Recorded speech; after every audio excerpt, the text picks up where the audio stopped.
नमस्कार. आजच्या या सखोल विश्लेषणाला आपण थेट सुरुवात करूया. कुरुक्षेत्राची ती अवाढ्य रणभूमी डोळ्यांसमोर आणा, उगवणारा सूर्य आणि सभोवताली एक प्रचंड तणावपूर्ण शांतता. ही काही नुसती जमिनीवर लढली जाणारी लढाई नव्हती बरं का. धर्म आणि अधर्म यांच्यातला तो एक अत्यंत निकराचा आणि निर्णायक लढा होता. या ऐतिहासिक क्षणाचं गांभीर्य आणि त्याची निकड आजच्या काळातही समजून घेणं किती गरजेचं आहे हे आपण पाहणार आहोत. कुरुक्षेत्राचा तो निर्णायक क्षण, अगदी श्वास रोखून धरायला लावणारा प्रसंग. विचार करा, एका बाजूला कौरवांची अथांग महासेना आणि दुसऱ्या बाजूला पांडव. दोन्ही सेना एकमेकांच्या समोर उभ्या ठाकल्यात.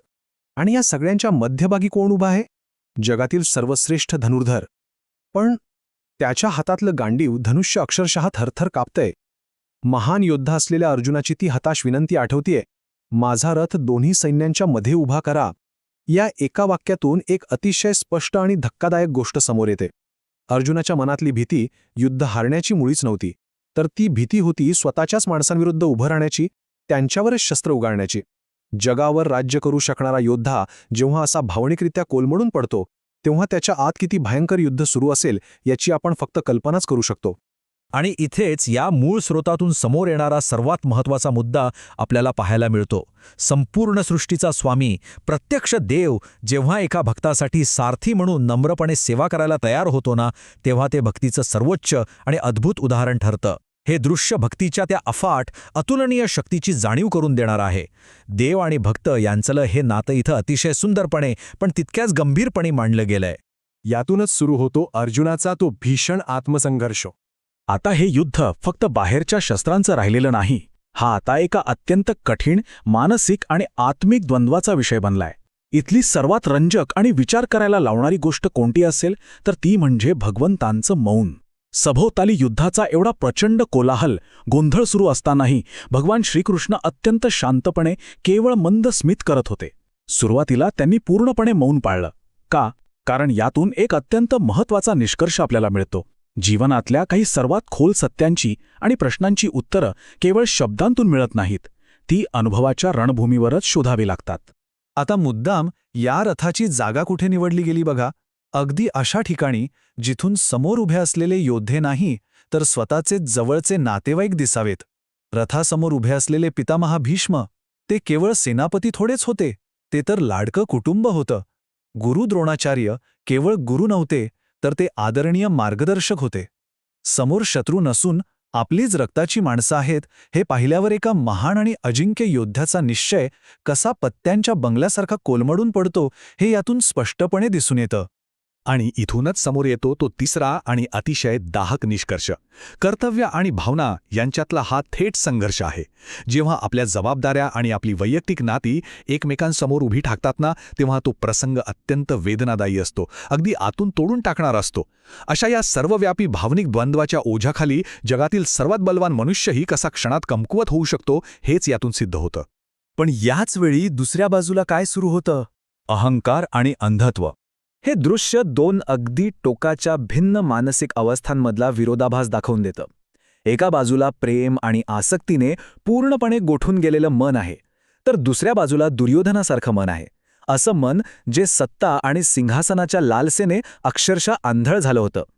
हा विरोधाभास आपल्याला मानवी स्वभावाच्या दोन अत्यंत विरुद्ध टोकांचं दर्शन घडवतो. आणि यातून जो चौथा निष्कर्ष निघतो तो अतिशय भयंकर आहे. अहंकार माणसाला इतका आंधळा करतो की तो स्वतःच्या विनाशालाच आपला विजय समजू लागतो. अनियंत्रित अहंकार माणसाला शांततेचे सगळे मार्ग नाकारायला लावतो. तो माणसामाणसातले सर्व नातेसंबंध मुळापासून तोडून टाकतो.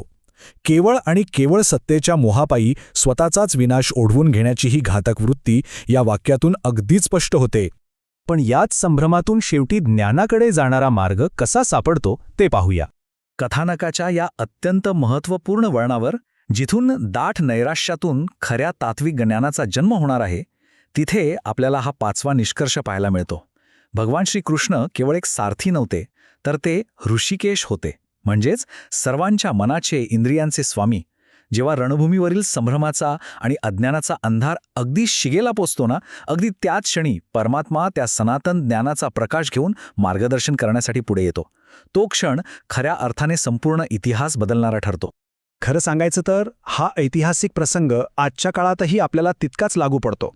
आजच्या धावपळीच्या जगात हा प्रश्न विचारण्यासारखा नक्कीच आहे की जेव्हा जीवन कठीण होतं तेव्हा काय? नैराश्याने शस्त्र खाली ठेवून देणं हा प्रसंग काही केवळ अर्जुनाचा नाही. आयुष्यातल्या कठीण प्रसंगात जेव्हा एखाद्या अशक्य वाटणाऱ्या निवडीला आपल्याला सामोरं जावं लागतं तेव्हा आपल्यापैकी प्रत्येकजण याच मानसिक अवस्थेतून जात असतो. हा अत्यंत जवळचा वाटणारा आणि सर्वांना जोडणारा मानवी अनुभव आहे. आणि इथूनच 6वा आणि सर्वात मार्गदर्शक निष्कर्ष स्पष्ट होतो. ज्ञानाचं दार नक्की उघडतं कसं? तर आपला स्वतःचा गोंधळ आणि आपलं अज्ञान अत्यंत प्रामाणिकपणे मान्य करणं हीच खऱ्या ज्ञानाकडे जाणारी पहिली आणि अनिवार्य पायरी आहे. स्वतःचा अहंकार बाजूला ठेवून जेव्हा कोणी खऱ्या अर्थाने मदतीची याचना करतं तेव्हाच उच्च कोटीचं ज्ञान प्राप्त होण्याचे सर्व मार्ग आपोआप मोकळे होतात. थोडक्यात सांगायचं तर हे आहे आपल्या प्रत्येकाच्या जीवनातील कुरुक्षेत्र. लक्षात घ्या, भगवद्गीता हा केवळ एखादा जुना प्राचीन ग्रंथ नाही, तर दैनंदिन जीवनातील निर्णय, संघर्ष आणि वेदनांना समर्थपणे सामोरं जाण्यासाठी आवश्यक असलेली ती एक अत्यंत तातडीची आणि व्यावहारिक जगण्याची कला आहे. आजच्या या संपूर्ण विश्लेषणातून जे मुख्य धडे आपल्याला मिळतात ते असे आहेत. पहिला धडा म्हणजे अत्यंत सखोल श्रद्धेने आपल्या भीतीवर विजय मिळवणं. दुसरा, धर्माचे आणि कर्तव्याचे पालन करून आंधळ्या अहंकारावर कायमची मात करणं. आणि तिसरा, सर्वात महत्त्वाचा धडा, उच्च ज्ञानाला आमंत्रण देण्यासाठी आपल्या मनातील संभ्रम उघडपणे आणि प्रामाणिकपणे मान्य करणं. हे असं तत्वज्ञान आहे जे मानवाला त्याच्या अस्तित्वातील अटळ संघर्षांना पार पाडण्यासाठी खऱ्या अर्थाने सक्षम बनवतं. आणि शेवटी या अत्यंत शक्तिशाली आणि विचार करायला लावणाऱ्या वाक्यावर आपण थांबूया. जीवनाच्या प्रत्येक रणभूमीत कृष्णाला आपल्या हृदयाचा सारथी बनवा. हा विचार एक अतिशय खोल आणि महत्त्वाचा प्रश्न निर्माण करून जातो. सध्या आपल्या आंतरिक रथाचा सारथी नक्की कोण आहे? आतून आपल्याला कोण मार्गदर्शन करतंय? या गहन प्रश्नावर विचार करत असतानाच आपण आजच्या या अमर ज्ञानाच्या प्रवासाचा इथेच समारोप करूया.